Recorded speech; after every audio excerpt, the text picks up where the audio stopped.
Now that Trump has been subpoenaed to appear before the January 6th committee around November 14th, I can't wait to see what's going to happen because he won't be able to resist the chance to grandstand and to present his case and to get the spotlight, and it'll be all about him.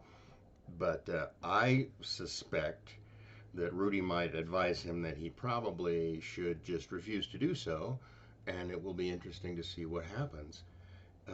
When I think about, as I watched January 6 unfold, I was reminded of 9/11 because, in the same way I was seeing this horror unfold in real time on television, basically, um,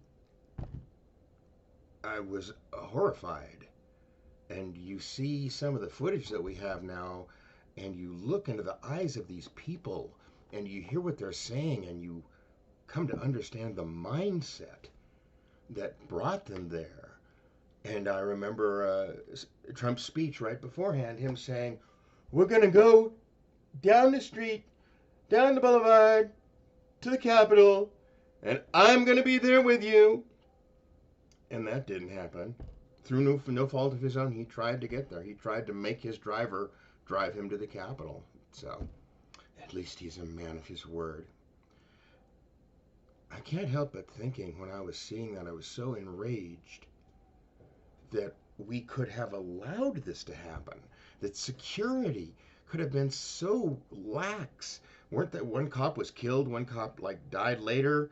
Um, you don't try to overthrow the government of the United States with force. We had a whole war about this shit, and like 700,000 Americans died to settle this question. When I saw that Confederate flag in the Capitol, and I'm descended from both Union and Confederate soldiers, it just made my heart sink. To It was such a desecration. It was almost worse than when they shit in the Capitol and smeared it on the walls. These are the kind of animals we're dealing with. If I had been there, oh my God, had I had a wish and a genie and a lamp, I would have said, send me to the front and give me a flamethrower or a machine gun. These are so underestimated and underused in crowd control nowadays. And I just see myself like a dragon, just mowing them down, and I would have done it.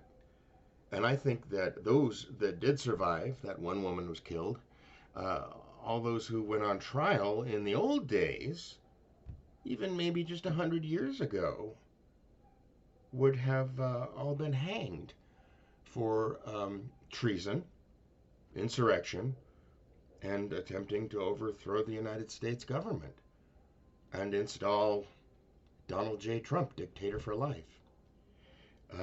In the real old days, in the Roman days, they would have been thrown off the Tarpeian Rock along with their entire families. So let's be glad that the United States is not that much like Rome, on which so much of it is based.